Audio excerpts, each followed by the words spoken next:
Nice summer's evening. Hopefully you get home without being rained upon. My job is simply to tell you about the fire exits. So there's one to my left, one to my right, and there's the two doors most of you came through. The assembly points, if you're escaping through these doors, go down to the canal bank, and if you're escaping through those doors, somewhere on the road leading away from the church, so you're well away from any fire. For those of you who are visitors, the toilets are to the left. I think that's all I need to tell you. I'll let you get on with the interesting part of the evening.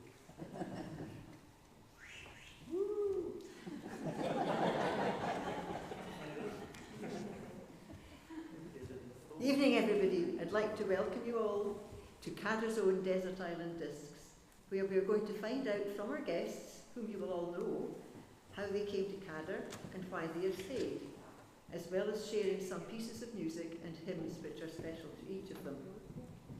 I had this idea a while ago when the 200th anniversary of the church building was first mentioned. The obvious person to have had as a guest was, of course, Bob Burnett. Bob was a large part of this church and was always willing to share his talents. He had a great deal to do with the redesign of the chancel and also of the south and north halls.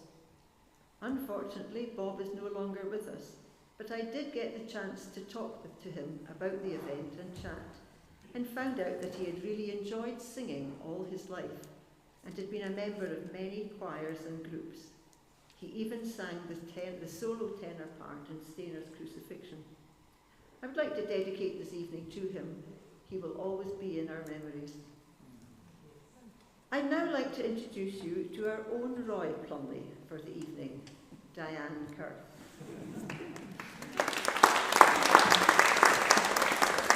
Everyone will know Diane for being on the finance team, her way with words, and her amazing talent for reciting poetry.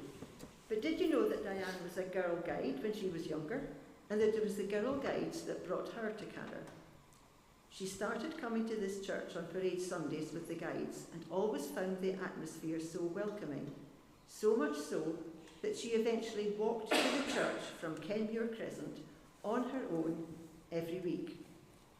Diane has been very involved with the restructuring of the way the church works, and if you ever need to know anything, she is the one to ask. Who else could I have to interview all our friends tonight? Diane.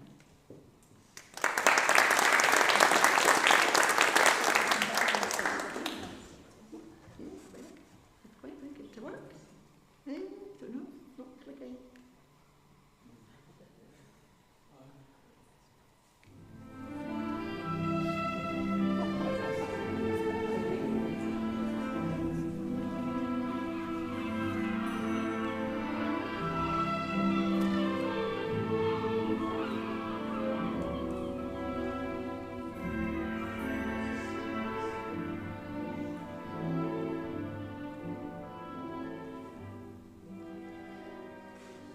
Good evening, ladies and gentlemen. I thought for a minute there I wasn't going to get my little musical introduction, and I felt a bit deprived, you know. But it's lovely to be here. And I'd like to start off by introducing our first castaway. Our first guest this evening is a young mum who we see every Sunday in church with her lovely young daughter, Ada. Have we spoken to them? Do we know them? She is a church member, a member of our nurture team. She is a working mum who holds down a very responsible job. So let's meet her and find out some more about Julia Malach.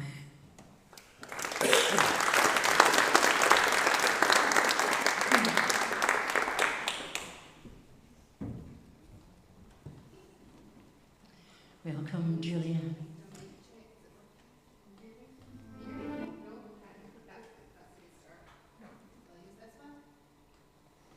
Which one? This one? Can you hear me? Okay, great. Okay, responsible responsible there. When you said responsible, Beth laughed a bit too hard, but that's fine. Very good. Well, yes, yes. We're glad we're here and we're working. Yes.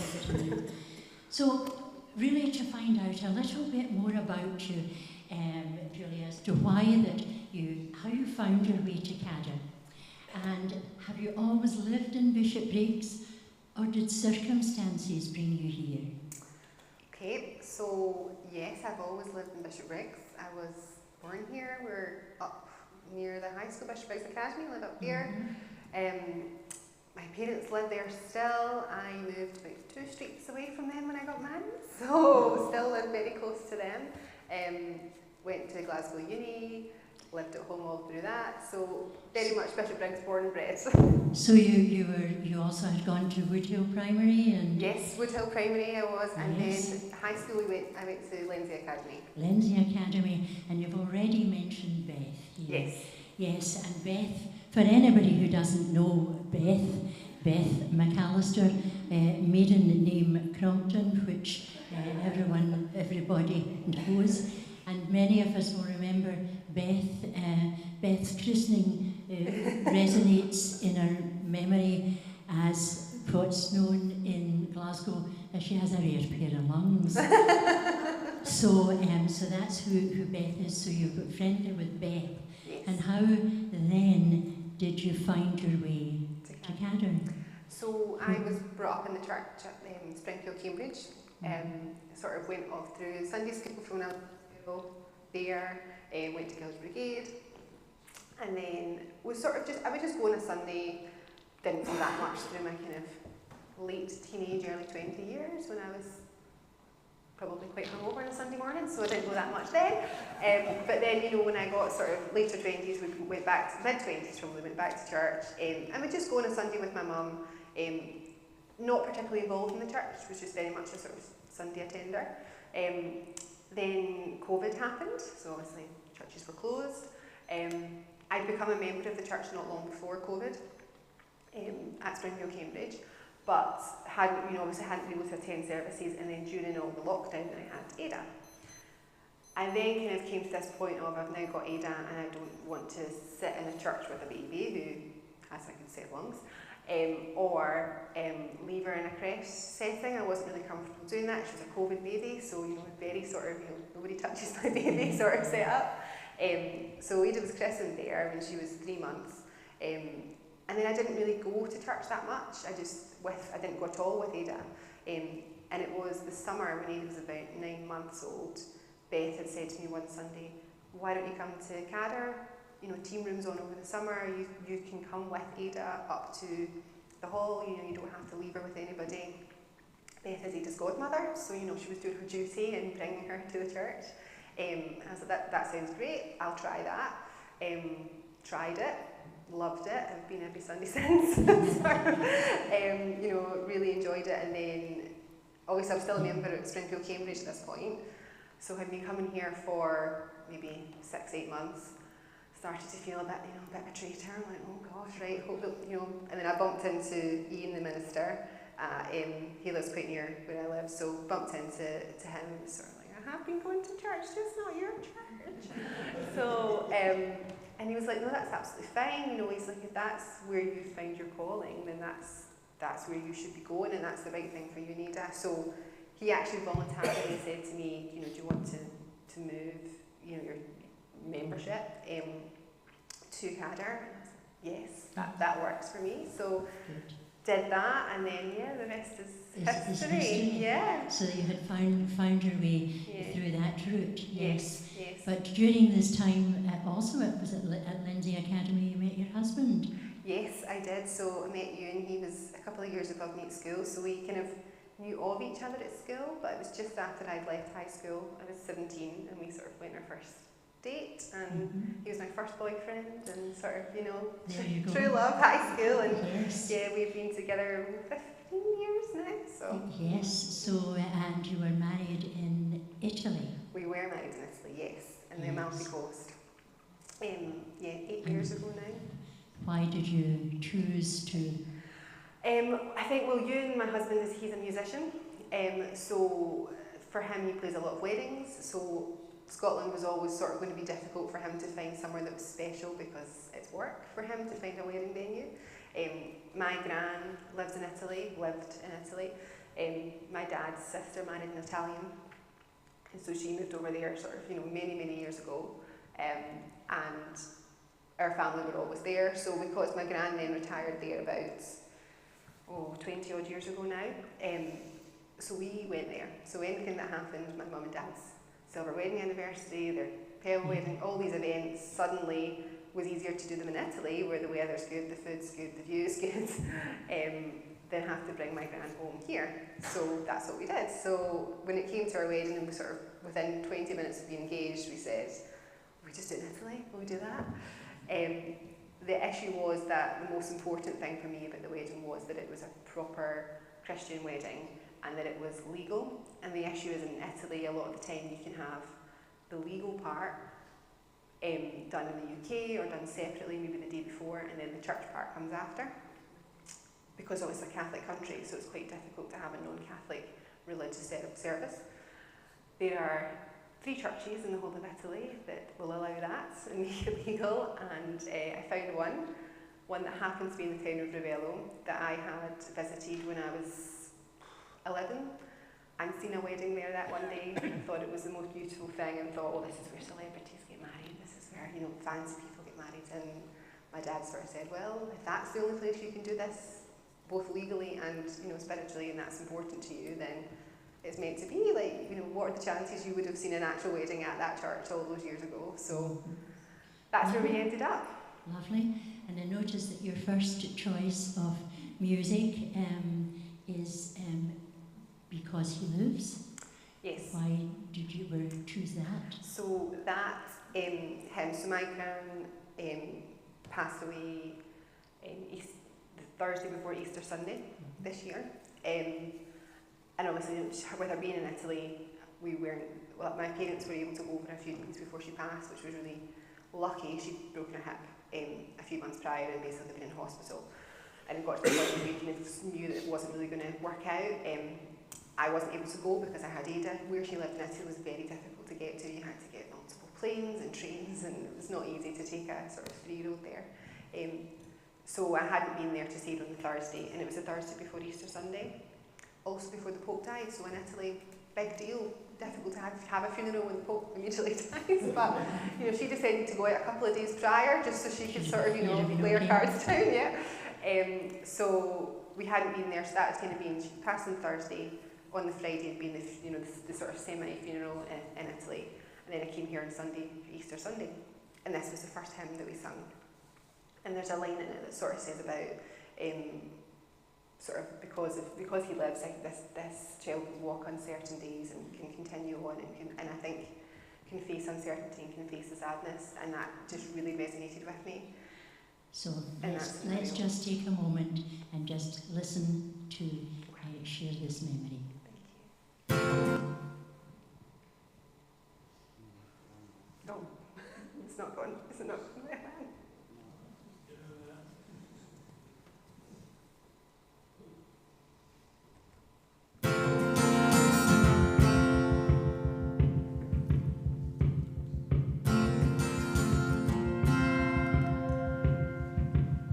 God sent his son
So you're from Italy, you're back home in Bishop Briggs and back at Cadder. But you also, you're a working mum, work for HSBC. Yeah, HSBC, yeah. In their corporate? Yep, corporate banking, leverage finance. Yeah, that's what I do. No one knows what that means. And you cover what their client base is Scotland? Yeah, Scottish client base, private equity, size, mid-market clients. Yeah. Yeah, so Good. yeah, it's been doing that for 12 years now, so yeah, really enjoy it. Good. And you managed to find time, or you maybe just hesitated so long you ended up in the nurture team as well? Yes. Yeah, I guess you hang around long enough and they'll hope you in. But no, I think I've always really enjoyed. It's funny actually, when I was at school I thought, I'll be a teacher or I'll do events planning and I'll do these things, but then never really, always enjoyed it too much, never really felt like a job. And then really I did maths at university and really liked that sort of, I guess, intellectual detail side. So I've done that as a job, but I still really enjoy the kind of working with kids and doing the planning and doing the, all the organisation and craziness that comes with Laura's plans. So what would you say was the thing that really draws you to Cadder? I think as I said, I've been coming to church, my whole life, and that was absolutely fine, and I always, church was lovely, and I always felt very welcome in the concept, but I never really felt part of anything. I would just come and do my own thing and go. At Cadder, I've always felt so welcome. My husband, as he's a musician, quite often isn't in until very late on a Saturday night, so he's not here on Sundays very often. But when he does come, particularly at Christmas and things and sees the nativity, he always says it's so nice. Everyone's so welcoming. He never feels sort of people don't know him, so they treat him differently. He's like everyone just has always seems so welcoming, and I think that's why I sort of felt the need to stay and keep coming back. Yeah. Lovely. Yeah. Now your second choice is a hymn. It's Yes. Shine, Jesus Shine. Yeah. And what's your? This was one of our wedding hymns. So this was one of our wedding songs, which is just a hymn I've always loved, probably from Girls Brigade days and just from when I've been younger. But I'm always sort of one for lyrics and linking things. So that previous song was Carrie Underwood's version because I love country music. I love lyrics and meaning to songs. So this one, when we had a candle we lit at our wedding, so we each had a single flame and we lit one together. And this was the song we sang immediately after it. So obviously, linked to the candle lighting, I had to be on theme. Very good. So I think that's something we could just finish the end with and all join in together to sing Shine, Jesus Keep Shine. my mic on before I sing. I'm not singing into this.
memories, as they say, Julia. Thank you very much for sharing them with us, and we'll see you around, and everybody else will know exactly who Julia is.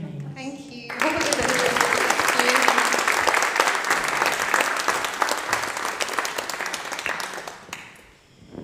Our next castaway is no stranger to Cadder, or indeed Bishopbriggs, a church elder, a choir member, instrumental in setting up of the eco team and work towards Cadder becoming an eco congregation. Member of Cadder Badminton in the days when there was the church league, and the property always about when there was property work to be done, and also instrumental in acquiring Christmas trees. The list of what he does is endless, but although now retired, he will always be a farmer. Let's welcome Billy Gilchrist.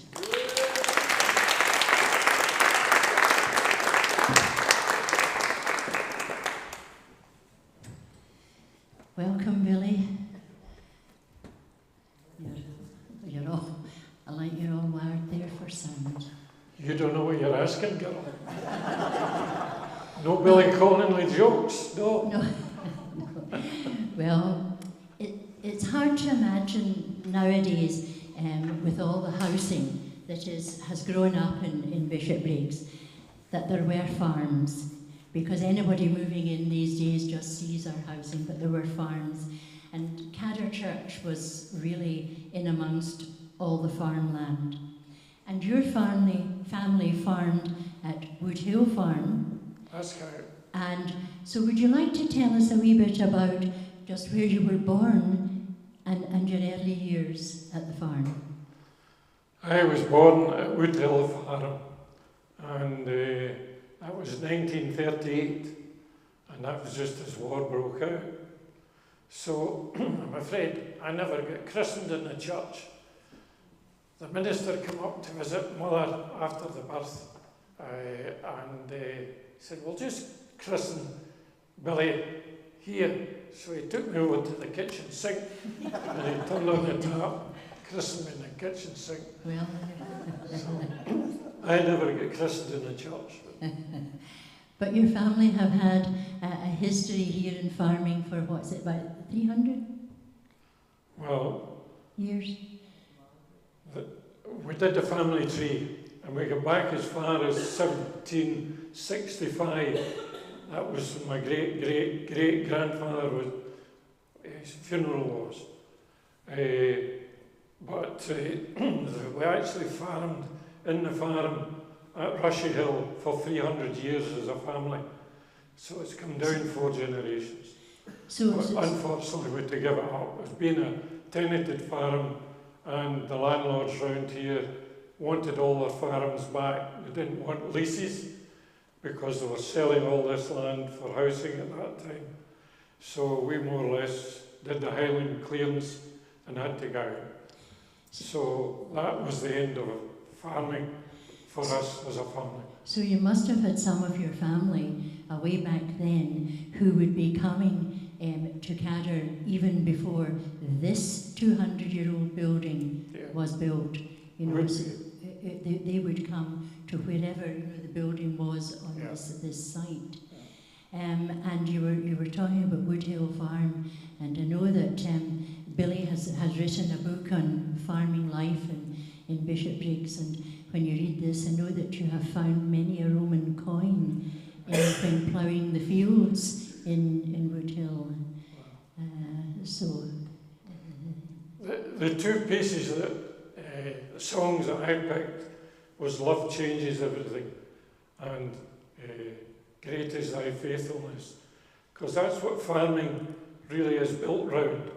If you don't believe in these things, then you wouldn't be farming. You need faith and you need love, because if you put a seed in the ground, you've got to look after that in God's eyes until it flourishes and it's harvested. And we ended up with quite a big farm. It was 550 acres by the time we finished. But when Jan and I started, it was early in the 1960s. And at that time, the farm was very small. It was only 100 acre. But as farms went out of production and families moved on, the landlord gave us more and more ground. So we ended up with 550 acre. And so, because what I was thinking about your stories about ploughing and finding those things in the ground was that if many people nowadays at Woodhill, because your farm's given over to the housing, and anybody who's maybe not dug their garden and has a house in Woodhill might want to go back and get the spade out, you know. When we got married, there was 27 farms in this area. So all these 27, most of them would all come to this church. But now there's only one. It's the landlords trying to farm it themselves. But that's how farming has changed. But we've seen all these fields disappearing between here and out to Rushill. That's taken right down to Balmildy, right round to Auchinlean. We've seen all that land disappearing under houses. So if we take it now that you have mentioned that your first choice of music was Love Changes Everything, and we can maybe just take a moment and just listen to some of that song.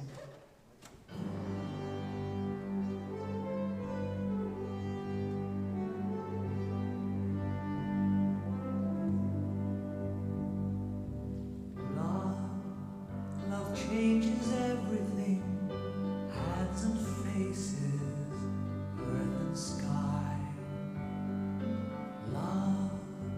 Love changes everything, how you live and how you die. Love can make the summer fly, or a night seem like a lifetime. Yes, love changes everything, how I tremble at your name. Nothing in the world will ever be the same.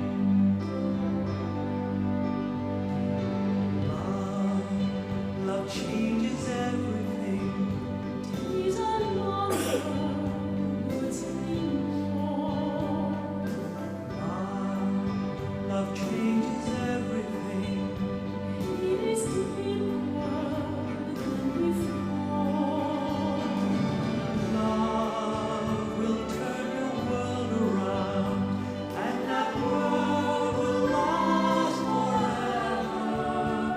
Yes, love changes everything, brings you glory, brings you shame. Nothing in the world will ever be the same.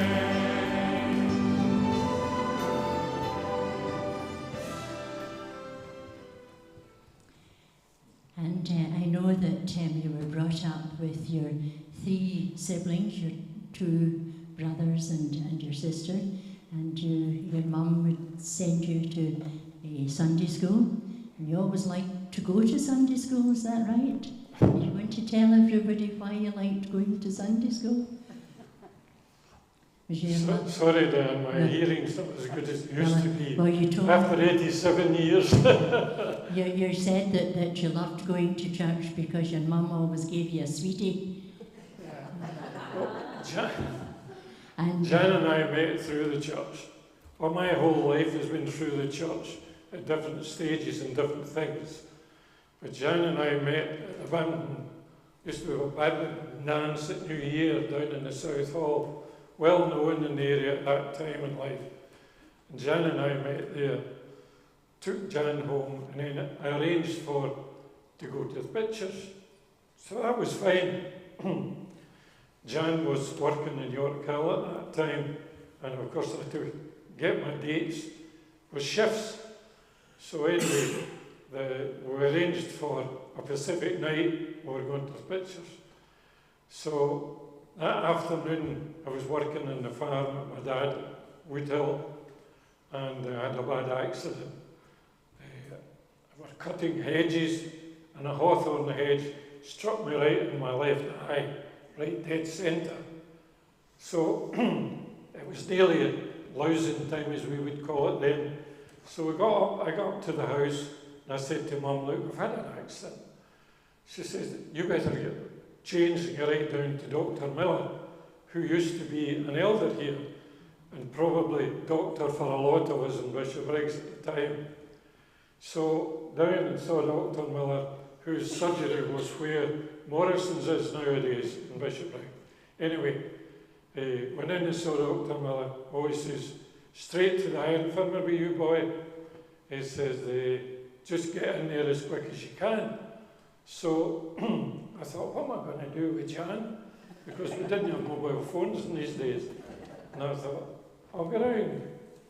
Maybe I'll not bother going to the eye infirmary. So around I saw Jan, Crowell Road, and he said, no, you're going to the hospital. So I thought, by this time it was getting quite sore. So I thought, better go up and get the brother, because he farmed at Springfield, where the Springfield church is. And he would take me in, and Jan. Jan said, well, maybe they'll just take it out and they'll let you out. So again, yeah, into casualty, straight to theatre with you boy, because the thorn was still in there. Hope none of you are squeamish. Anyway, I was operated on right away, and Jan had got a new date with my brother and went home, you see. So that was the first meeting with Jan. But Jan was so faithful. This is where a bit the faithful in my life comes in. Because she worked in York Hill, and she came to visit me every night for 3 weeks when I was in the York Hill. And that's where our relationship blossomed. And we've been together for 63 years. And I know that we've got I don't know if the photograph can go up there of Billy and Jan. Oh, it's been up. I missed it. Got a good one, Jan. Yes. It was because Jan and I had a wee conversation a number of years ago, and she told me that the first time that you invited her up to the farm and came to coming home, and you said you were walking her home, you were taking her home, and she thought a nice wee walk, maybe even hold her hand or whatever. But no, you took her home in the tractor, and I says to Jan, I said, and there'd be no seat in the tractor. She said, no, I had to stand on the foot plate or whatever you call it.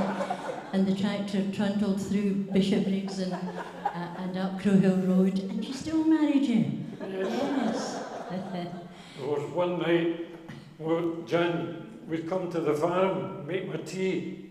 And there was one night we did that. And I said, I've only got the tractor here. I said, I have to go back to Wood Hill. By this time I was staying at Rush Hill because Grandma had died. I have to go back to Wood Hill and pick up another implement in the back of the tractor. I said, you'll just need to come over in the tractor with me. And in these days, there had no cabins. You know, you just sat on the wings. So we got down to Crow Hill Road, and we're sitting just outside in the main road. And this police car drew up. And of course, Jan's sitting in my knee on the tractor. And this policeman screws down the window and he shouts, I've seen everything now. What did you know another actor is? But anyhow, you've always been around the church here, and we know how much that this church means to you. And you've done so many jobs working here in Cadder. And it means just so much, and when you think on the family having been around this area for at least 300 years, it's lovely. So your choice is great is thy faithfulness. Anything just I think you've covered just how much that means to you. I must admit nowadays, it's beginning to catch up now too with all the hard work. We're not as fit and as young, so we're drawing back from a lot of things in the church. But we just love this church because we've been attached to it so long. I think I've been 72 years a member of the church here, and Jan has just 1 year less. So we've had a long innings here, so let's just sit back and join in and sing, Great is Thy Faithfulness.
That's what my life's all been about. Faith and looking after ourselves, and it has come to pass. We've had our moments in life. Our biggest moment of sadness we ever had was our son. As a young boy of 17, got cancer. And that was very, very hard for us. But that faith carried us through. David is now 63, but we come through a very, very tough time at that time. And I must admit, the church backed us up at that time and carried us through. So we're very, very grateful to this church forever and ever. That's lovely. Thank you very much for sharing those personal moments with us, Billy. Thank you.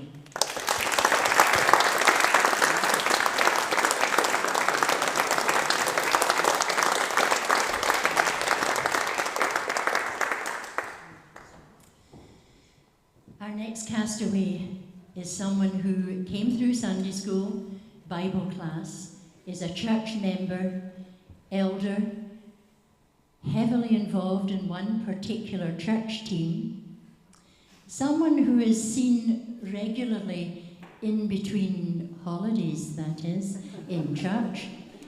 But what do we really know about him? Let's welcome our church treasurer, Robert Andrews, Chartered Accountant.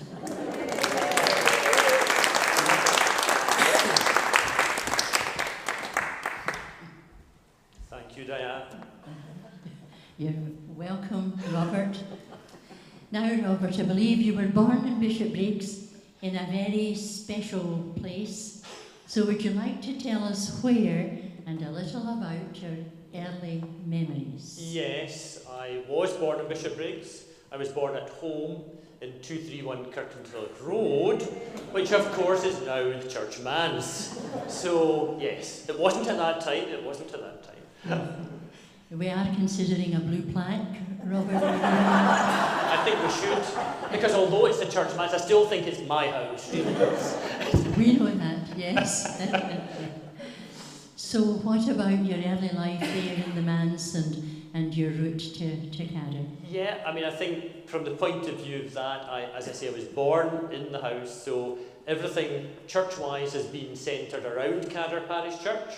I was not christened here. My parents hadn't moved their lines from Netherlee Parish Church on the south side over to Bishopbriggs at that time, but so I was christened in Netherlee, but have been at junior Sunday school, senior Sunday school, junior Bible class, senior Bible class, communicants classes, all the way through, and then became a member of this church more years ago than I'm letting on. Know the feeling.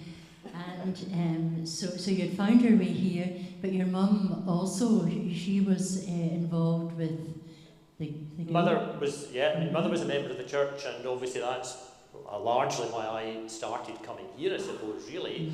But yes, mother was a member of the church. My father died in 1968 when I was just a boy, but obviously mother brought myself and my brother up in 231, along with support from family, friends, and indeed the church side of it as well. Yes, and she was very friendly with the neighbours round about. The Bowies were very special neighbours to us. There was Betty Bowie, who's always a member here. For many people will remember the Bowies. Mrs. Bowie to us, I mean, we were always to call her Mrs. Bowie, even though we went on holiday together and various things. Betty Bowie to most people, but Mrs. Bowie to Stephen and I. And I think Mr. Bowie helped give you your love of gardening. The gardening side of it, yes. My inspiration for gardening largely came from Matt Bowie. He gave me lots of guidance on the gardening side of it, and to this day he grew dahlias, I grew dahlias, and that is a rather, I don't know, maybe they come out better on that screen, but they're not very big. It's the front garden in Brackenbury. Front garden in Brackenbury, yeah. And I can guarantee you the window boxes and the back garden is equally colourful. We try. The dahlias get special attention. They get lifted, put away in the autumn, brought out in the spring, and yes. Great attention. So they've always been very much part of the church, of all the organisations, etc. So after that, you went to Bishopbriggs School. I went to Balmouldy Primary School. I went to Bishopbriggs High School, and from there to Glasgow University. So again, very much Glasgow born and bred, and kept it all within the same area, if you like, and qualified in accountancy in 1980. Yeah. And we do know that you are far happier speaking about accounts than telling us anything else. You're quite right. I would rather have. I was contemplating doing a summary spreadsheet of the accounts from 1825 through to 2025, and I thought we could have spent half an hour examining them and analysing them, but Karen put me off that idea, and I think Diane and everyone else did as well. But we do have, I don't know, I think it's fortunately, we do have a number of early sets of accounts that may well one day find its way into Robert's hands in front of an audience. Yes. We did. Diane and I did come across some of the accounts, not quite far back to 1825, but the 1944 accounts are quite interesting. Just minor things, but they do show things like war insurance premiums for damage to church buildings and things like that. So historical documents, interesting in that sense, or at least interesting to accountants perhaps.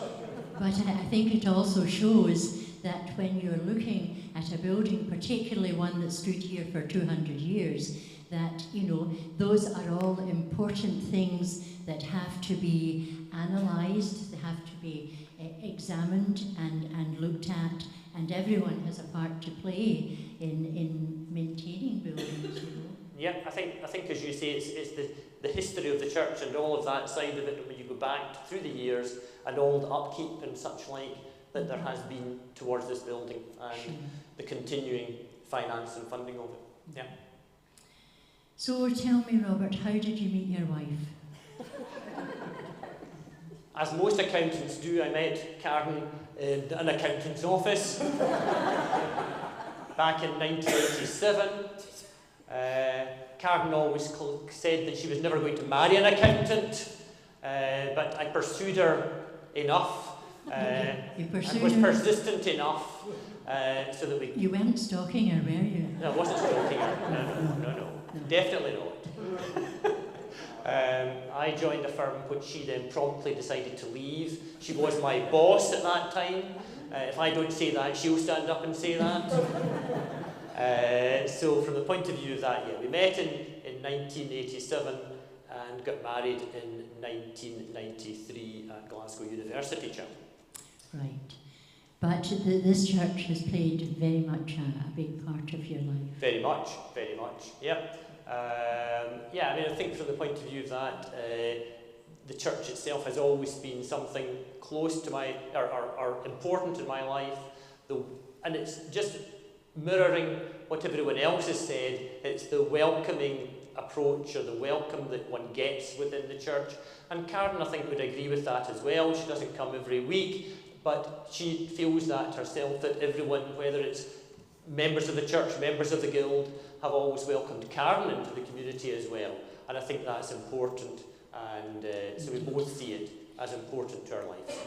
So we have mentioned gardening as your hobbies. You also like travelling. Yep. I do know. Now, the two photographs there are actually to prove that sometimes I don't wear a shirt and tie. Excuse me, I just want to say, just to have a good look at this. Here we are on a beach somewhere, Guernsey, with a long sleeve t-shirt, a pair of long shorts, and incognito with a pair of sunglasses. And this is all, you know. You see, we've gone from one extreme to another because the previous one showed, at least on holiday, I was still wearing a jacket, but no tie. This one is in Guernsey, which is one of my favourite. Guernsey and Jersey, as people probably know, are two of my favourite islands. And yes, this is when I had no shirt, no tie and no jacket on. So yes, I can relax sometimes, although I think Karen might disagree with that. Also know that you like to play the piano. I try to play the piano. I did play the piano quite a lot as a child and did all my exams in the piano. And we bought a piano a few years ago so that I could practice it. It sits quite proudly in the lounge at the moment. And now that I've cut back work-wise, I am intending to get lessons again to get back into speed with that. Very good. Yep. And also we do know that both you and Karen were into ballroom dancing and have won one or two. Oh, we've got our name on a few trophies. Yes. From competitive ballroom dancing, which we enjoyed. It kept us fit. We practiced a lot. It was 5 nights a week and all the rest of it. So we enjoyed it, but we haven't done it. We stopped just before COVID, and COVID stopped it anyway, and so we haven't gone back to that.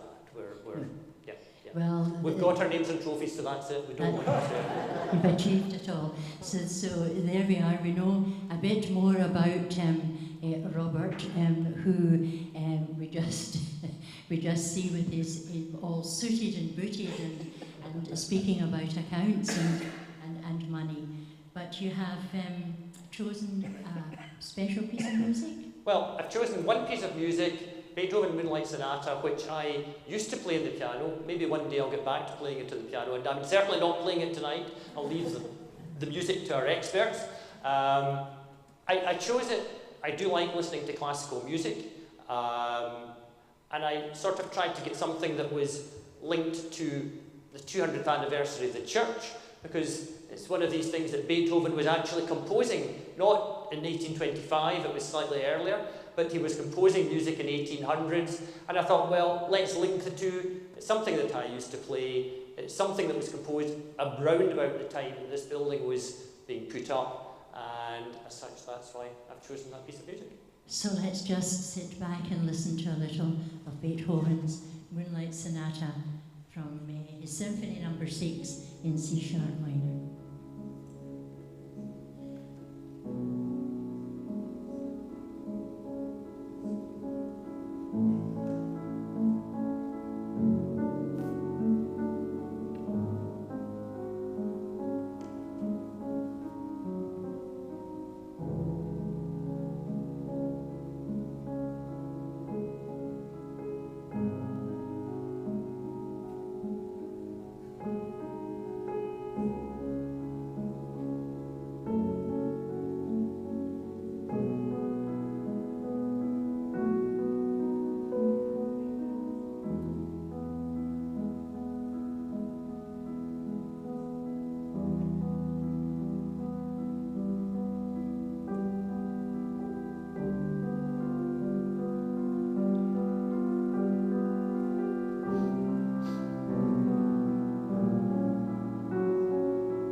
Well, thank you, Robert, for sharing your memories with us.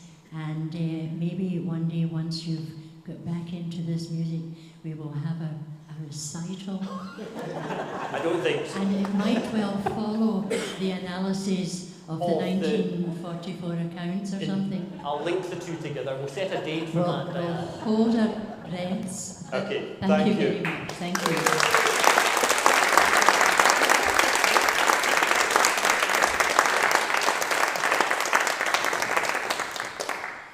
Our next castaway, we now have another of our young mums, someone who has come through Sunday school and is a church member, one of the leaders of our nurture team, runs Messy Play and Chat and Play. So let's find out a bit more about her journey in Cadder. A warm welcome to Laura Tobin.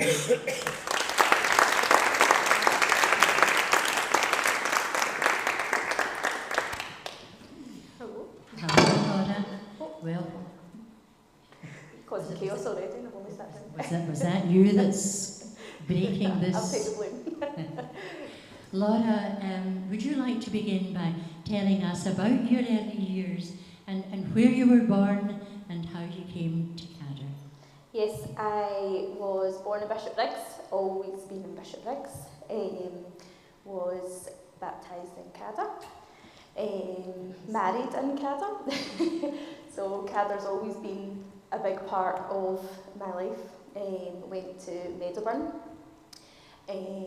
then the Bishopbriggs Academy, and now my children go to Meadowburn, and my older daughter goes to Bishopbriggs Academy, so it's like they're living my life again.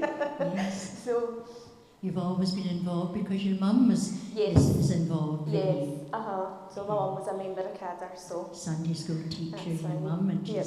still She assisting dragged us me into it here, as well, yes. so Now you had, there's a lovely picture there. Your grandma was very special to us. Would you like to tell us a wee bit about she her? was, yes.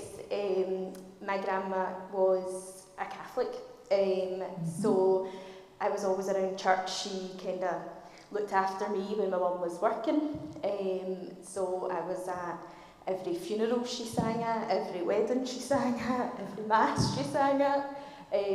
So you could put me in a Catholic church and I would know exactly when to stand up. I'd be able to say a Hail Mary, I would be able to say all the things that you had to say. I would know the right time to kneel, but if you put me in Church of Scotland, I would know exactly what to do there too, so a bit bilingual when I was younger. But yeah, she always had such a strong faith right to the end. She was never scared of anything. She always said that it was okay because afterwards, after here, there was somewhere else to go. So she was just very inspiring. Sure. Very inspiring. Instrumental in, Yeah. in giving you your faith. But then you had gone on to work with children. You were Yes. nursery? Yes, I was a nursery teacher, and I was school care as well. So well, first of all I got married. Well, I had Hannah, then we got married. Then that's Hannah's baptism, yes. which wasn't here. Graham Finch married, not married Hannah, baptised Hannah. Yes, up here. And then after, when Hannah was just about to turn 1, that's when I went to work. I had just graduated before I fell pregnant with Hannah, and then went to work in nursery, and then also in and out of school care as well. And then we got married, and along came Emily. And after Emily, I didn't go back to work after Emily, after my maternity leave was over. I said I would go back when she was in nursery. She's been to nursery. And then I said I would go back when she's at school, but she's now in primary 4, so I'm really milking it now.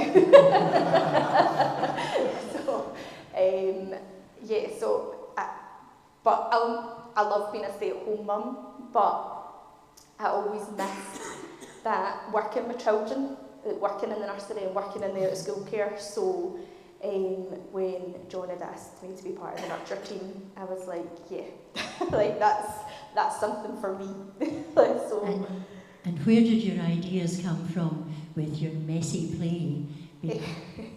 I'd like to just speak a wee bit about, because people here might know. When I worked in nursery, my favourite part of being in nursery was getting messy with the children.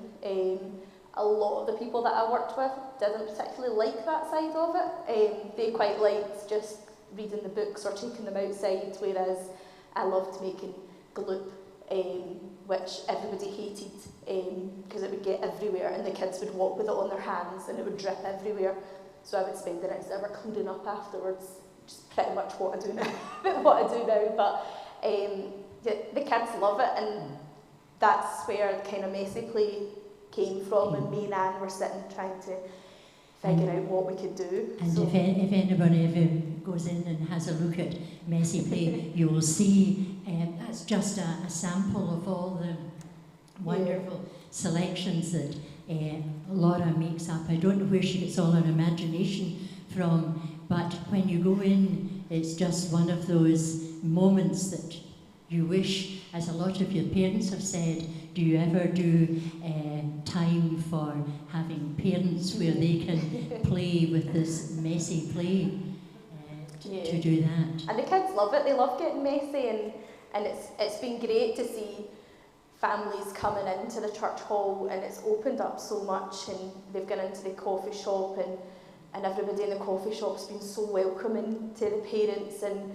it's nice to be able to showcase to parents that church is friendly. Like, we're not this kind of group of people that are really scary. Like, we're nice. Like, you can come and see us and we'll be nice to you.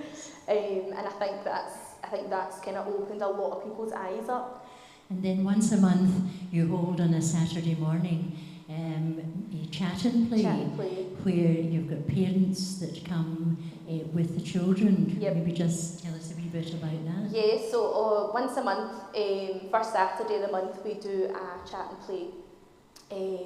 and Beth loves chat and play weeks, and she loves my ideas when I say I was just thinking, and she kind of goes, right, what's coming out of her mouth now? But the parents have loved it, the kids have loved it. It's been a good opportunity for church parents to come along with their children, but also for people in the community that don't get to come along during the week. They can come in.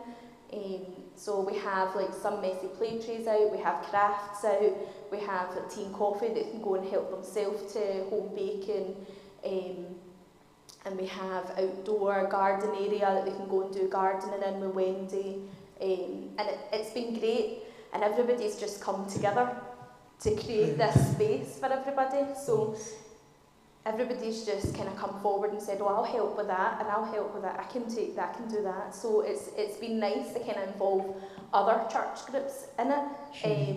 So it works well, Yeah. It's just another way of showcasing what church is like. Yes. Yeah, And then, of course, we can't forget that you're Cadder Kids on a Sunday morning No. with all the helpers there as well is another opportunity. And it's so lovely to see the amount of children that we have now. I mean, for so long in this church, me and Beth were the youngest. And then it was like our children, and that was it. So it's actually so nice for me and Beth to have young mums about the church now and people that we can talk to. I mean, as fond as I am of Beth, it's nice to have other people to talk to as well. I'm sure she would say the same. It's nice to see how many children come out here and sit on a Sunday, and they enjoy it, and they have those friendships, not just here, but out with here. They go to each other's parties and their friends in school, and it's just created such a lovely community for younger people in the church, who eventually will be the people that the church relies on to keep going. So it's nice to get them in now. Sure. Yeah. And which is super, because we can see that the church plays such a big part in your life. And you had shared with me earlier about after COVID you would come and sit in the church. Would you like to just share that moment? Yeah, many of you know that Mum had an operation during COVID, so it was quite a hard time. And being able to just come and sit in the church at the back for that moment, just to breathe and feel like everything was okay, then it was so nice to have the church doors open at that point. Just not even really speaking to anybody, but just knowing that you were in a place that was safe, and it just felt like everything was okay. It was okay. Yeah. And at that time you felt that wasn't it that the church could wrap itself around you. And I always say, like, my church family, like, because to me, like, it's very much a church family. Me and Beth always say, like, it's a family. Like, you might not be blood related, but everybody in here will turn up for you if you need them. If you need something or you need a shoulder to cry on, there's always somebody there for you. There's always somebody that will lift you up and make you smile again, and you know that you can carry on. So, which I think a lot of people don't, if you're not part of that, you maybe don't actually realise that at really hard times in your life, when you walk through those doors, you feel a weight lifts off your shoulders. Lovely. So for your piece of music that we're all going to join in to sing, can you maybe share why you've chosen this? Well, I can't believe I'm actually sharing this with everybody, but this song, my mum will tell you, she would hear me sing every night. This is the song that I sang myself to sleep to at night time. Which I can't believe I'm actually sharing this, but yeah, when I was younger, this is the song. Most people would sing nursery rhymes to themselves or read a story. I would sing a hymn to sing myself to sleep. But I think when you read the words of that song, like, now it means quite a lot to me now as well. And it's just, here I am, and this is what I'm doing. Well, let's all join together and share your bedtime song. Bedtime song. I, the Lord, I promise not to sleep.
Thank you very much, Laura, for sharing that with us. Ladies and gentlemen, Laura.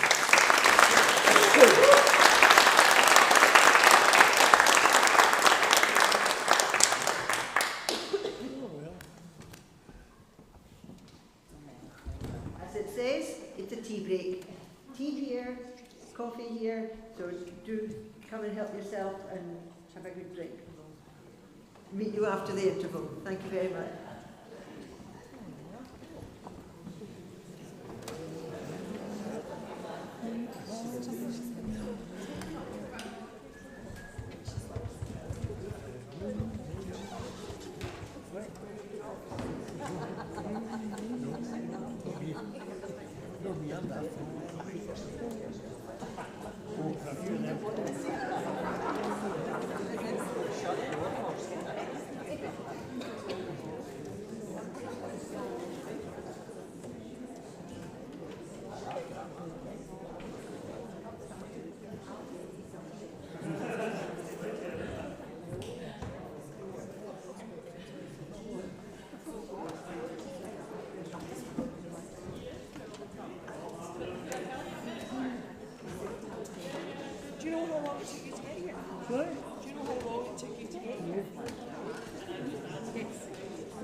Wednesday, Thursday morning,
Yes,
Ladies and gentlemen, if we've all enjoyed a little break there and a cup of coffee, I'd like to introduce our next castaway.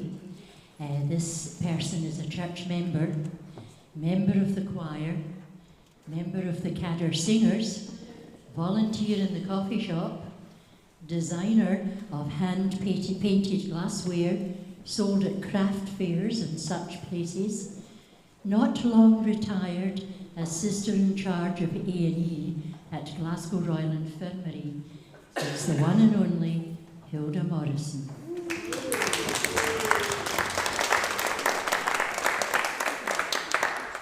Welcome, Hilda. Thank you again.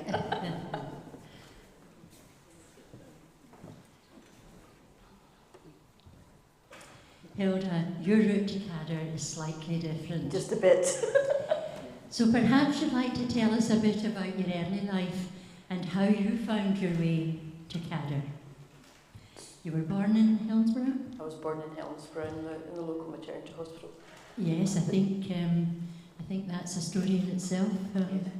Mother the parents lived at Ardpeaton, and Mother thought she was in labour, so she put herself in a bus and took herself round the loch. And she sat in the King's Cafe till she was sure she was in labour, and Mr. Rossi had a nervous disposition, and he thought he was delivering me, and then he put her in a taxi and sent her up the hill to Bray Home. And Mr. Rossi was? The local cafe owner. The cafe King's owner. Cafe. Yes. And so he sent her up, and you were born? On the bottom step of the main staircase, yes. Born on the bottom step of the maternity hospital. Now this maternity hospital if you happen to Google, it's Brayholme Maternity in Helensburgh. It is now flats. It's now flats. It was for a while part of Aggies, which is the charity that supports retired mariners and marines. And they had some ancient mariners living there, and they also had a children's nursery and a hairdresser, and they rented out rooms. So one night, a few years ago, we went down for the fireworks and we stayed the night in Brayholme, and the next day Alan took my picture on the bottom step, slightly better dressed, because that's my step. Very good.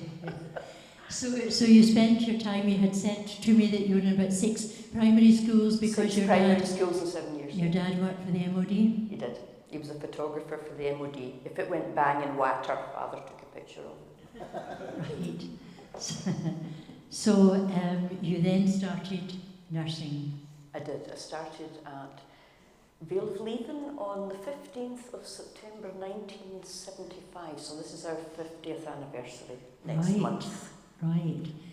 And you qualified, and we've got a lovely picture there of you with your hat and your cuffs. My cap and cuffs, yes, Cap because the and cuffs. sisters had long sleeves, and you had to roll your sleeves up to see the patient, and you put your cuffs over your long sleeves so that people didn't know you had your sleeves rolled up.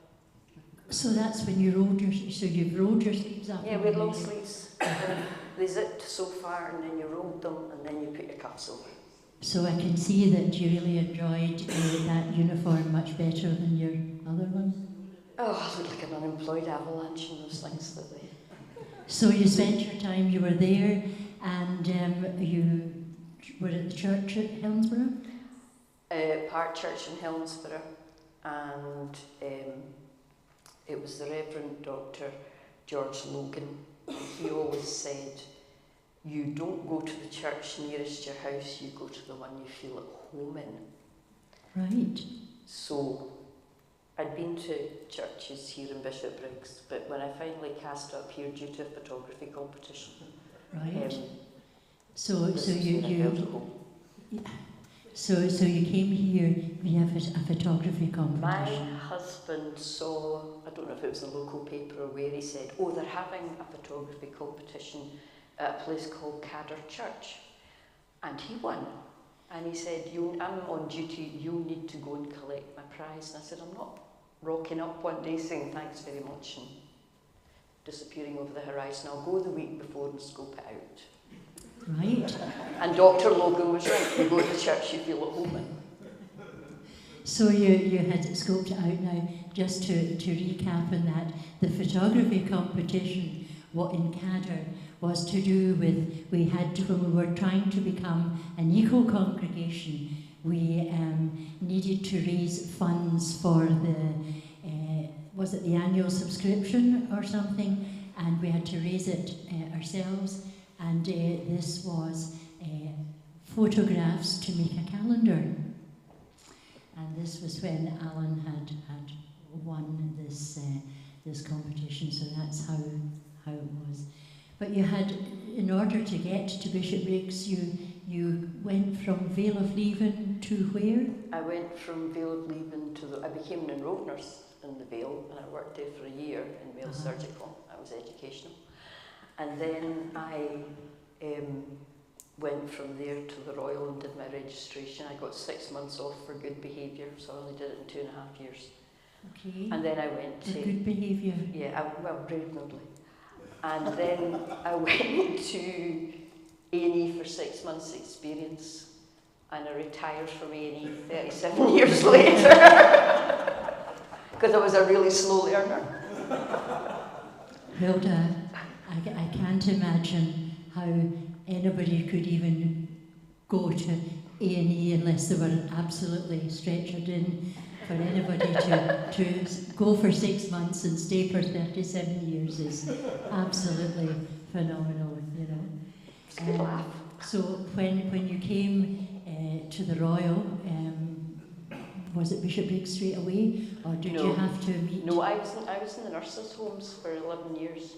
And then when I got a sister's post, I could finally afford to live out with the nurses' home. Okay. So I bought a wee flat in Duke Street, and when I moved in, they had just renovated the building of 27 flats. It's right opposite the Loudon Bar where a lot of my customers came from, so I was on first name terms. And there was me and the night watchman, because I was the only one, that was the only occupied flat. Flats. And he went home at 11 o'clock at night and came back at 6 o'clock in the morning, pretending he'd been there all night. Very good, yes. And we do know, because we've heard many of your stories of Glasgow Royal Infirmary's accident and emergency, and the many situations. But it was there, wasn't it, that you met The boy. The boy. The boss. You met the boy, Alan. There's a wedding photograph there. And what did you call him?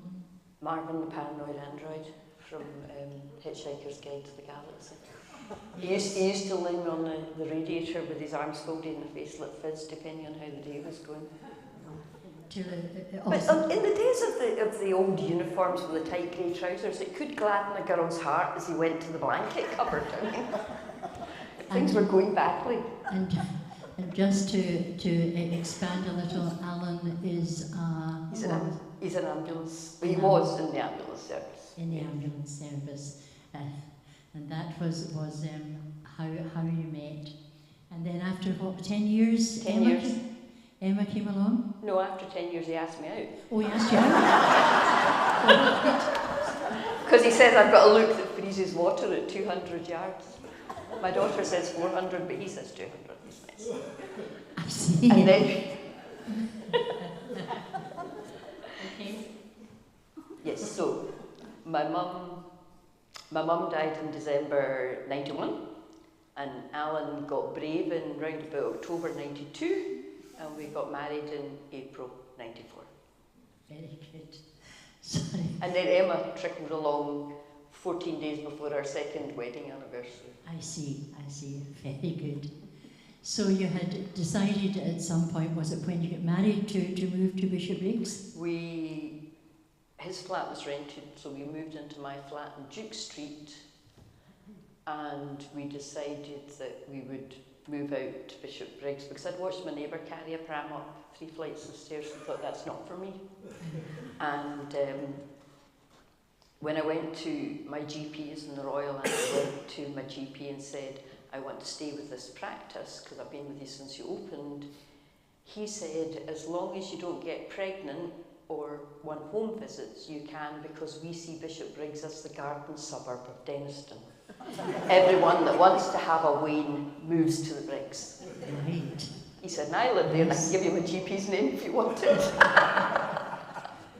So you chose Woodhill? Woodhill, yes. We toured in a day.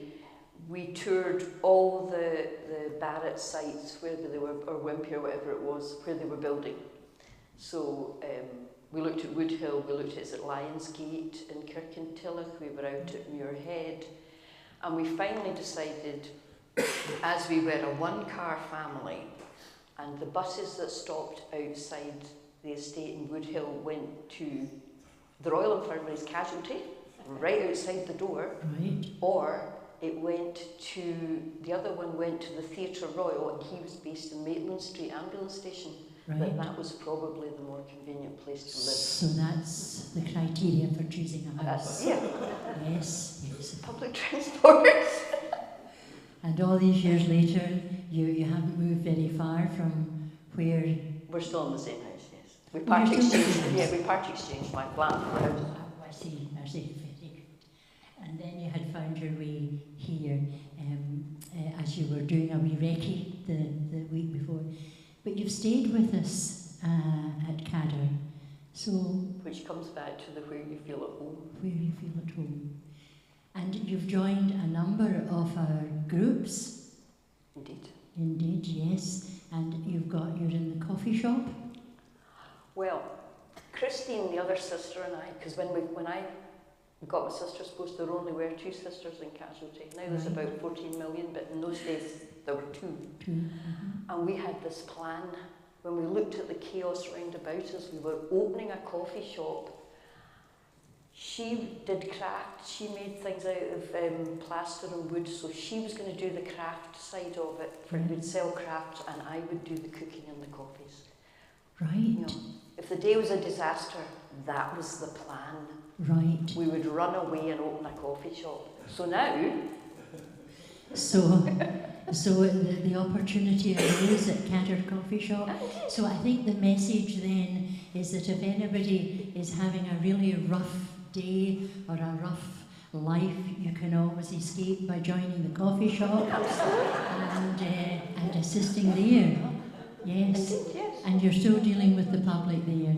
I am, and that's also one of the things about the cafe. The one thing you do miss is when I started at the Royal in Casualty, Monklands wasn't long opened, and we'd gone from 100,000 a year to 78,000 a year. 100,000 patients through the doors in Casualty. Right. But when we moved up to the new building and more people were moving back into inner city and more flats were being built, by the time I retired we were up to 300,000 a year. Right. So we'd gone from kind of 200 a day up to 300 plus.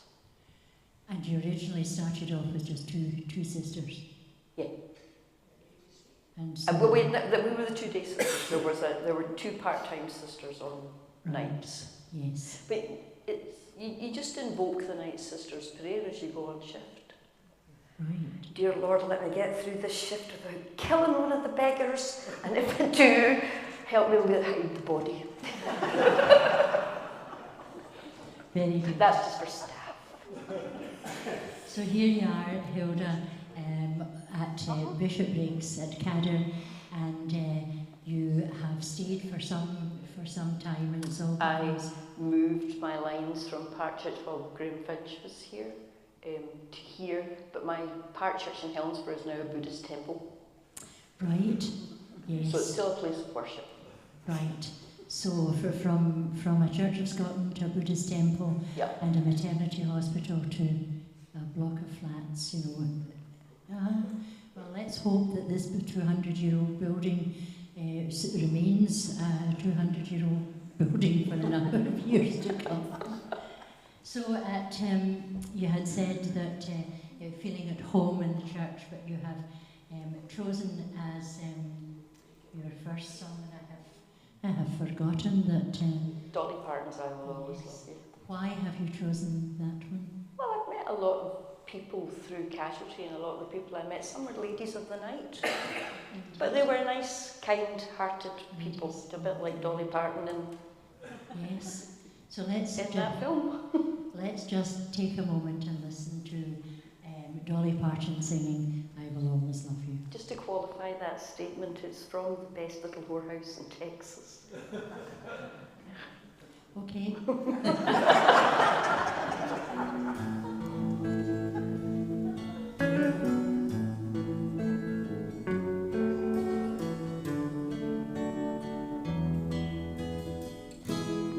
If I should stay, I would only be in your way. So I'll go, but I know I'll think of you each step of the way.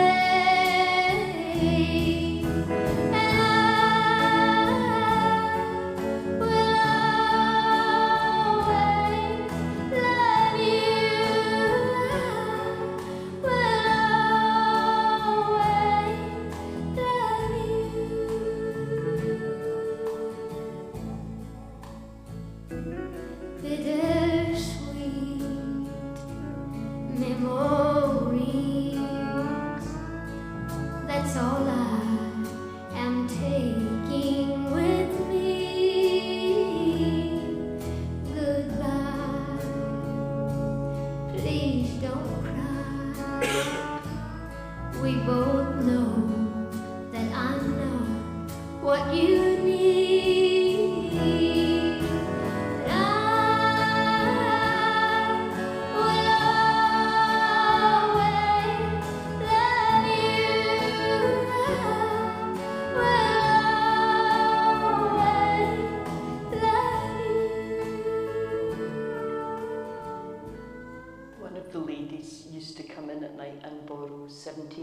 all this for a bus fare to the square, to Glasgow Square. And you'd come in the next morning to your shift and the 17 pence would be sitting on the desk because you couldn't ask again if she hadn't repaid the debt. Very good, yes. As you say, there's always a good story underneath everybody. And your next choice is I Found a Friend. What's special about that? This is my wedding hymn, which we sang to the tune of Edelweiss. The principal music teacher from the high school where I sang in the choir and things was also the organist in the church. And he said, "They're going to sing Edelweiss." And I said, "I don't care as long as they sing." But this was from my mum's hymn book. And I believe that you're going to sing, Hilda's going to sing the first verse, and we'll all join in the second verse. If you want to stand, please. That's the breathing.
Our next castaway is not a member at Cadder, but a frequent visitor over many years.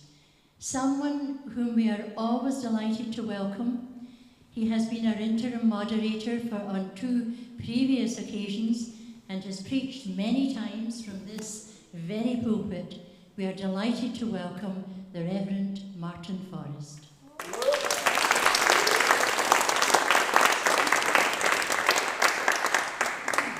Welcome, Martin. Thanks, Dan. Now, Martin, you've shared many stories with us, but we're always ready for some more. So perhaps you could tell us a wee bit about your early life and how you found your way to Cadder. Because if from memory, I believe you were you born in Gourock? Gourock, yeah. I was born in Gourock at a very young age.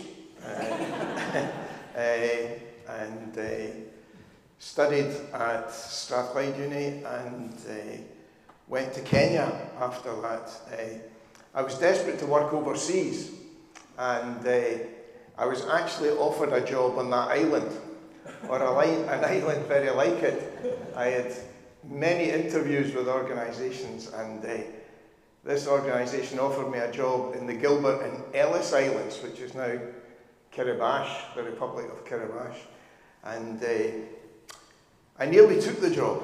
I was about to take the job, and I met the people who were just coming back, whose place I was taking, and they said, "You're all right as long as you like coconut, because everything tastes of coconut, the pigs, the chickens, everything." And I hate coconut. So I didn't take the job.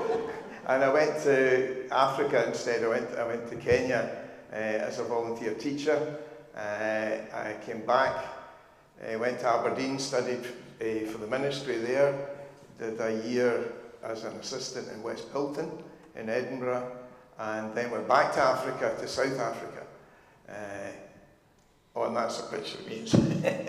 So is this your family in Cape Town? They look after you? Lady in the blue dress beside me is Mrs. November. She and I went to church, the Church of Scotland sister church.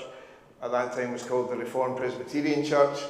The nearest, there was only 2 congregations in Cape Town. I went to the congregation, the church in Elsie's River, the township of Elsie's River, and Mrs. November looked after me. I spent most Sundays there with her, fed me, and that's her daughter Poppy on the left, Mrs. Marang. The house was always hoaching with people, and I was never actually sure who they all were, and that's some of them. But what I notice is that there you are, Martin, we didn't quite recognise you with the dark hair. That was the wig I wore at that time, yeah. And in amongst all the women. Yeah, and considerably thinner than I am now, so that was just to prove that I had hair and I was once thinner than I am now.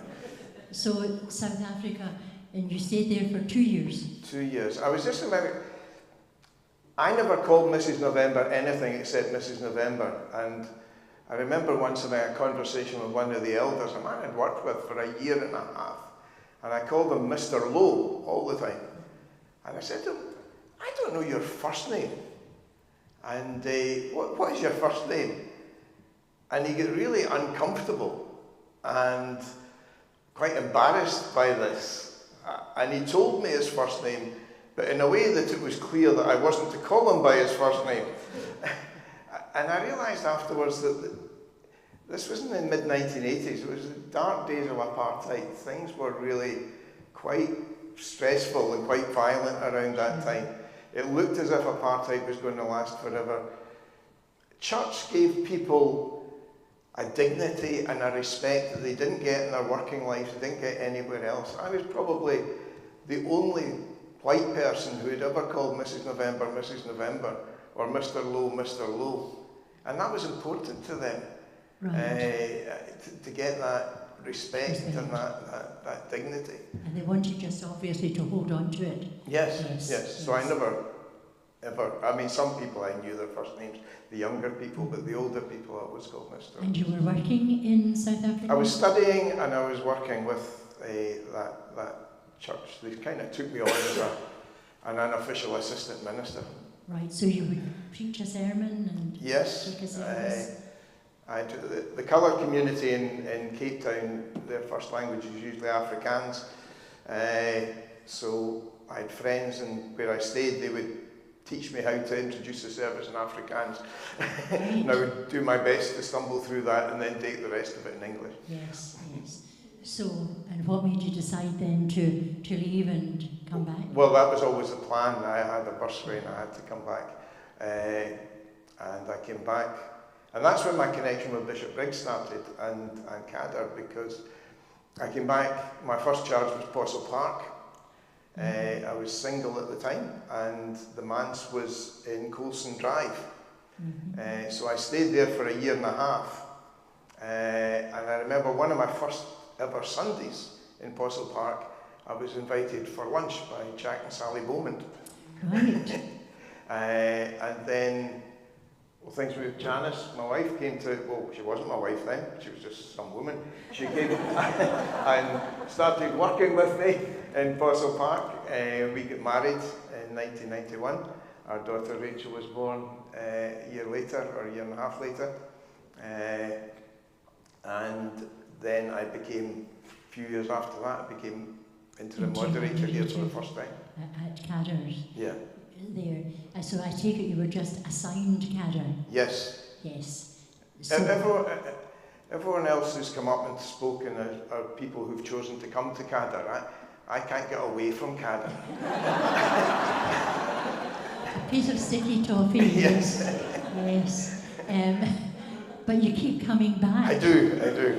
And there must be some kind of draw. Something's making you come back. Yeah, I love this church. I mean, it is a very warm church, a very easy church to lead worship in. And like we said earlier, it's great now that the kids are coming and the kids are sitting up the front. I mean, I've seen what a development over the years from these first years that I came. I mean, this was usually a church where you didn't have to do a children's address. Yeah. And I don't like that. You know, I like the children's address. And I'm very well aware that people listen to that and fall asleep during the sermon. So it's great now to see the young people coming back. So this was your first interim moderator. Yeah. And then after Apostle Park, you moved down to? We went to Kintyre, to the Mull of Kintyre, to the parish of Southend. And it's funny now, I mean, all the presbytery planning just now, ministers are complaining that they've got 15,000 people in their parish, and I'm always saying, well, when I started in Apostle Park, I had 20,000, but when I went to Kintyre, I had 484. Yes. And the 4 was important to me. Yes, well, I knew everybody. It was great. It was like a 1950s ministry. Sure. And why did you choose to go from what to us would appear to be one extreme to the other? I think because Janice and I just didn't want to go to another church like Apostle Park and just try and repeat what we'd done there. What had happened there was it was hard, but it was very special. And we didn't want to be just trying to create another wee Apostle Park church somewhere else. We wanted something completely different. Yes, yes. And that was. That was what it was. So after that, after Southend? We came back to Glasgow to another parish for a short time, and then I started working in Berlin as a prison chaplain part-time, and then the job came up at Lomos as a full-time job. I applied for it and I got it. Sure.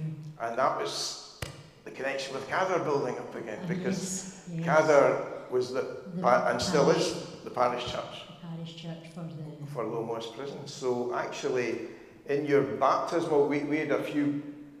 There's at least one prisoner whose name is in your baptismal register. Because if we baptise prisoners in the jail, they should be registered somewhere in the parish. So John was always quite happy that they put in the book. And how did you find being a prison chaplain compared to parish ministry or even working in abroad? Well, no church session, no elders, no minute.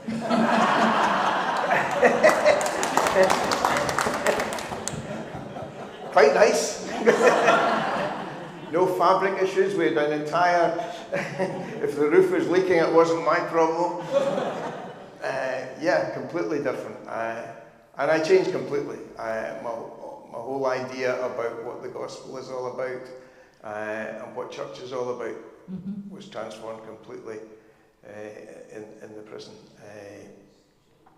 In what way? I think in the sense that I realised that church isn't about religious observance. It's about transformation. Every guy who engaged with the chaplaincy at the prison or came to the services or any of our groups wanted to turn their life around and change their life. And Jesus was the means by which they were going to change their life, having a relationship with Jesus. And that's what they were looking for. They were wanting to change. Yes. And if you look at the Gospels, that's everyone Jesus met changed. And I think that's a challenge for the church now. We're at a real turning point in our history, one of the major turning points in the whole history of our church. And I think we're going to have to recover that sense of the gospel. It's not about just getting people to come to church and sing hymns and go away and think we've done it. We've got to be showing people and helping people to turn their lives around, get more out of life. and have more interaction with one another. I think when we heard from Julia at the beginning, it wasn't just turning up and going, Yeah. it was becoming part, and Laura had mentioned it being a church family. Yeah. It's more of that. Yeah, a sense of belonging, a place where everyone knows they're going to be recognised and shown respect. Mm-hmm. And now that you have retired, Yes. you're just getting involved for another vacancy, and it's not Cadder. It's not Cadder. Yes. It's, yeah, I'm very blessed that Rona is doing that now. Yeah, Rona and I are becoming a bit of a team as well, because she worked with me in St Paul's in Proven Mill, and then we worked in Anna's Land as well together after I retired, and now she's here. Good. I hope she's lost my phone number as well. Well, Martin, we're always delighted to see you, and you're always welcome here, and we hope that, even though that you're not a member at Cadder, as you're so welcome to come whenever you like. Now, you have chosen as a piece of music In the Valley. What draws you to that? During COVID, we couldn't hold services in the prison like everywhere else. And what we started doing was, Janice and I started making DVDs that we could play over the prison's video channel. The prisoners could watch at 10 o'clock every Sunday morning, because that's when they were put on. And Janice and I got more and more adventurous. We were all over the, wherever we could get to, all over the countryside, up to Loch Lomond and everywhere, filming Bible stories, which started off as services and became more like, as I started to imagine, I was Dan Snow or something like that, you know, telling Bible stories and dramatically. But we had to choose music for it as well. And that was when I discovered this whole wealth of Christian music that's on the internet that I knew nothing about. And some of it is really stunning, really beautiful music. And we would choose appropriate songs like this. This is just an example by an Australian group called City of Light, who actually don't just sing music for performance reasons, but they sing music that would be accessible to a congregation. You could sing this in a church on a Sunday, and Sandra McCracken, an American singer, is singing along with them. So let's just sit back and listen to In the Valley.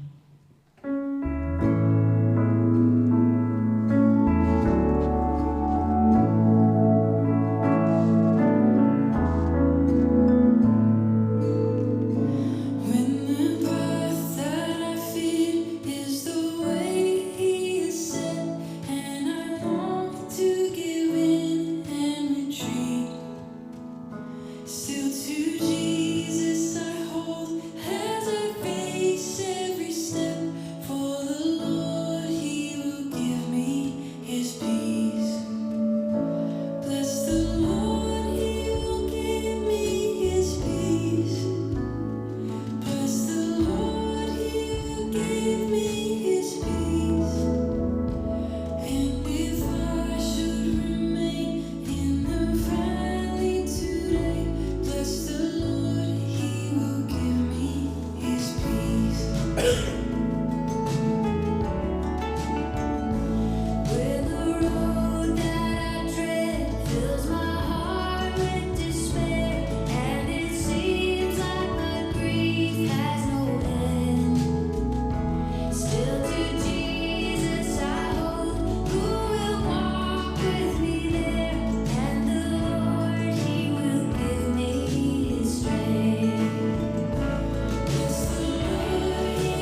thank you very much for sharing your story with us and your personal details, and we look forward to seeing you very soon again. Thank you, Martin. Thank you.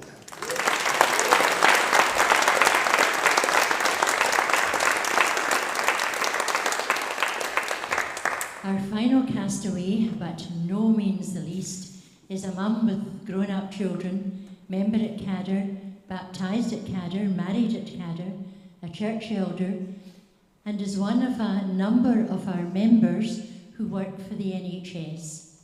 Someone who gave up the glamour of British Airways to become a midwife, but is most famous for being the artist who designed our bicentenary logo.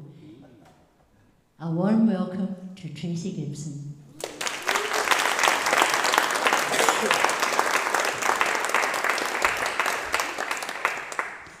Welcome, Tracy. Thank you. And tell us what inspired you to design our 200 logo. Well, the day that it was announced that there was going to be a wee bit of a competition, and I was sitting in the congregation and I just looked up at the window and I just pictured it, and I thought, I'm going to have a go. So I did, and there you go. And there it is. The rest is history. It's lovely. It's on mugs and everything. I know. Yes. I was actually really surprised because I thought one of the children would win, so I was quite blown away when I was chosen. So well, there you are. So where did your journey begin, Tracy? It wasn't here in Cadder? No, I'm from Cardonald in the south side, and the church that was linked to our primary school was Moss Park Baptist Church, and we used to go down there for services, and much to my parents' surprise, because they're not big church goers, they would come to the children's nativities and special services, but as a rule they didn't, they still don't like attend church regularly. So much to their surprise, I would get up and go to Sunday school every Sunday morning myself, and then I would walk along to the Girl Guides, and then later on I joined the Young Seekers in Hillington Park, where John came from. Yes, so I know yes. a lot of his congregations, some of which are family of mine. My mum and dad get married there.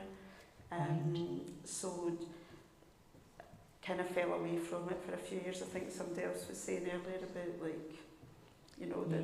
when you went through the party years, it didn't so much. But then I met Graham, and we moved to Bishopbriggs, and this was his church and his family's church. So we get married here, and when we were starting a family, and we went to see Graham, and he says, well, prefer you to be a member, if you want to have children baptised. So we went through the Emmaus class together, and because I wasn't baptised as a baby, I was baptised at 8 months pregnant, right here. Yeah, that's very fond, yes. And Graham joked that he wasn't going to carry me around. It was just a little bit on the large side. Indeed, yes. All two of you, yes. But your career started off, first of all, you went to university and did a business course, and then British Airways. Yes, so I did a business and French degree, and then found myself applying to the airlines, which I said I would do it for a couple of years, and 14 years later I was still with British Airways. But at that point I had Ben and Sophia, and they were little, and they were closing the base at Glasgow and sending me south again.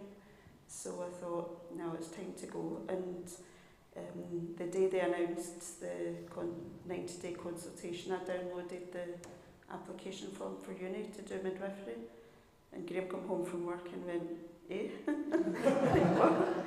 Seriously? So yeah, I joined that year and never looked back. Right. So. And you find the job where you've got shifts, and you find your job challenging? It is, but it's very rewarding. It's very rewarding. Like, I do come home quite stressed at times, but it's well worth it. I've never regretted it for a moment. Yeah, good. So you really got yourself steeped in Cadder and in the church, because we know that your husband's family, you know, we know his mum was the Anchor Boys leader for many years, and Graham was an officer. And he still is. And his dad, of course, yes. No, Graham still is an officer. Is Graham So right? Yes. Still an officer. And of course, yes. And then, of course, you had Ben and Sophia. And yeah, so it doesn't seem that long ago that we were sitting over there with the little ones, like in church, and like Eleanor and Laura were there, Sunday school teachers, and like, and now they're like 19 and 23. It's like, how did that happen? yes, yes, I think everybody here in the church knows exactly what you're... They still talk about Eleanor's pancakes. So you have become, you know, so involved, and you feel, well, why I know that you're saying that your husband's family are here and that's where you get married, but you felt that it was worth as soon as we started coming, like, I always, you know, I did want to join a church when I settled down again, and as soon as we came to Cadder, like, although that was like Graham's family's church, I felt really at home here, really welcomed. And then obviously had children, and I wanted them to grow up being in Sunday school and being part of the church. And then I get the call from Pat Marwick. As many people have. Yes. Who asked if she could come up and see me, and I knew she was going to wait, and I thought she was going to ask me to do the shoebox appeal that year. But no, that's not what she was coming up for. She was coming to tell me I'd been nominated as an elder, which was 9 years ago now. Lovely, lovely. Now you have chosen for your first piece of music A Heart Full of Love from Les Mis, and would you like to share why that you've chosen that piece? Well, we had friends that came up for our wedding from Liverpool, and they sang in productions, and he was a tenor and she was a soprano, and I've always loved Les Mis, so they sang that while we were signing the register. Right. In the church, right there. So let's just enjoy a little piece of A Heart Full of Love.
So many memories, and you feel, you had shared with me earlier that you feel that in the church that there is an age gap that you feel.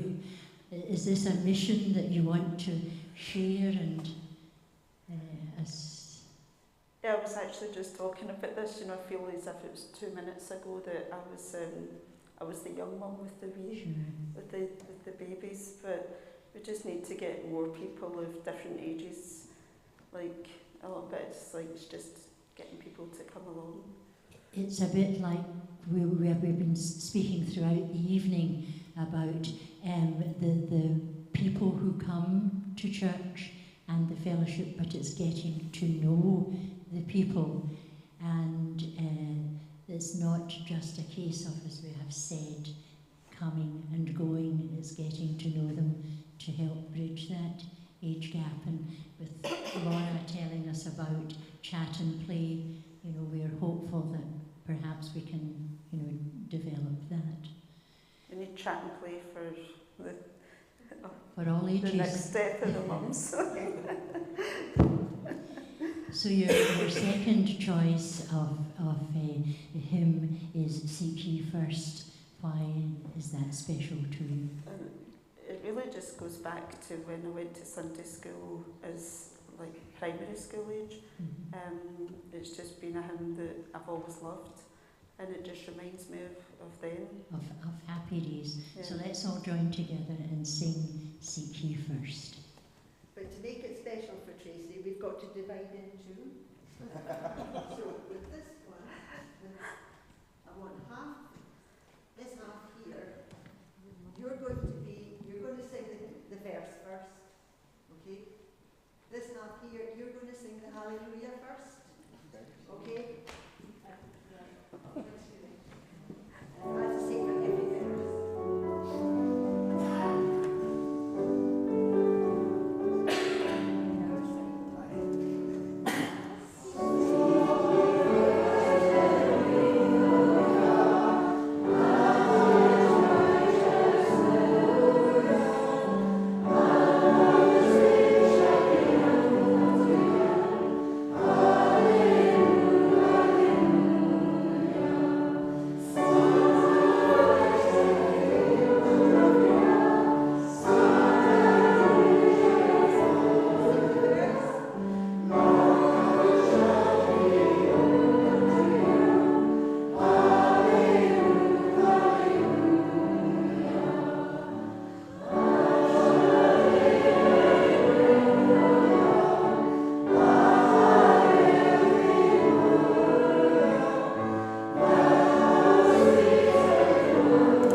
No, sorry, I was getting a prompt there. I didn't know what it was. Thanks, Tracy. Thank you, Tracy, for sharing those memories with us and for just being here. So, would you just want to stay seated here in this comfortable seat while we finish off?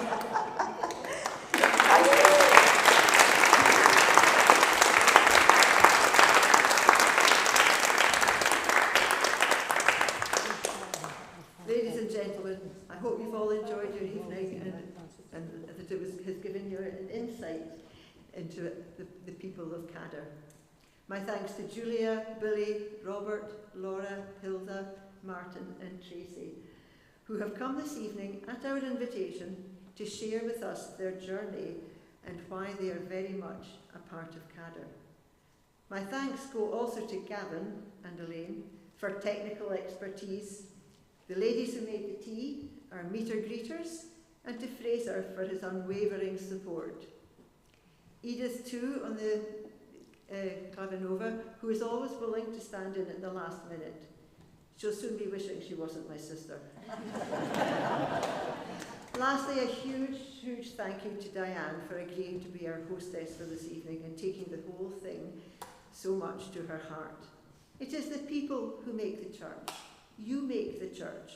Together we give this place, this building, that has stood on this spot for 200 years, its welcome, its warmth, and its all-encompassing feeling of spirituality. There has been a place of worship on this site for the last 900 years, giving us a place to gather, to worship, and to share fellowship. And you have to admit that when you close the heavy wooden door and leave the world behind, let the quiet enfold you and suspend you out of time. Feel your fears dissolving, feel your tensions leave, feel the peace descending, now there's room to breathe. Let the stillness soothe you, let it calm your fears, lay aside your burdens, for all are welcome here. There's wisdom in the silence, there's comfort in the air, surrounded and supported by 200 years of prayer. Let us continue to gather in this place for worship together, for fellowship and for fun. May you always have love to share, health to spare, and friends that care. And may the blessing of God Almighty, Father, Son, and Holy Spirit be with you now and forevermore. Amen. Good night and stay home.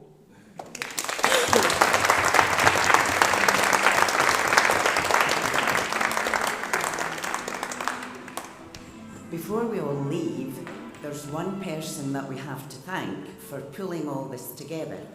I don't think we really appreciate how much work goes on behind the scenes just to get it to where it was tonight.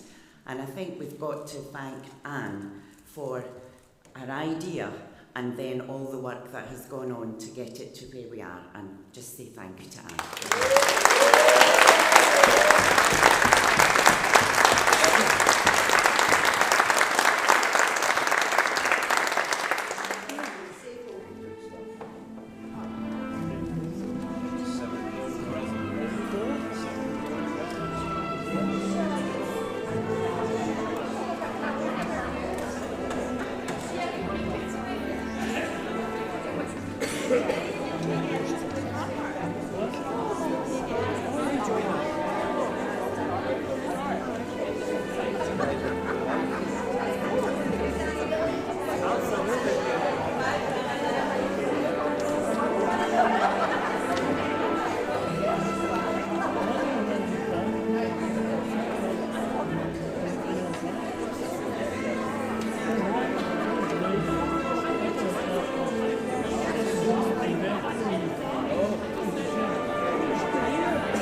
Thank you.